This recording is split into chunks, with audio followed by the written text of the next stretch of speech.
Welcome to our channel. If God already knows everything, why does He test people according to the Bible? The Bible clearly teaches that God is all-knowing. He sees the end from the beginning and knows every thought, intention and future action before a word is on our tongue. He already knows it, as Psalm 139 says. So if God already knows everything, why would He test anyone? The answer is not because God needs to learn something about us, but because testing reveals something in us to ourselves and to others. Throughout the Bible, God tests people not to trap them, but to grow them, refine them, and strengthen their faith. In Genesis chapter 22, God tested Abraham by asking him to offer his son Isaac as a sacrifice. God already knew Abraham's heart, but the test revealed the depth of his trust and obedience.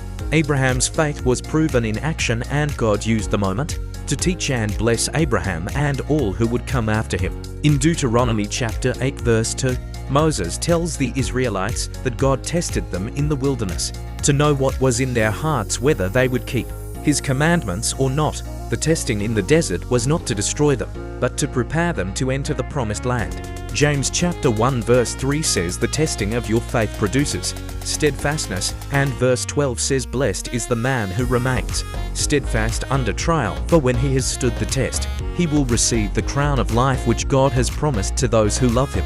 These tests build spiritual strength, they refine our hearts and show the reality of our relationship with God. Even Jesus was tested in the wilderness, not because He could fail, but to show His perfect obedience and to set an example for us.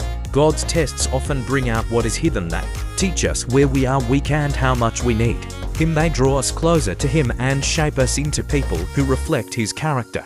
So if God already knows everything, why does He test people? He does it for our sake, not His, to grow our faith, reveal our hearts, prepare us for greater things, and help us depend more fully on Him. Stay curious, stay faithful, and keep exploring.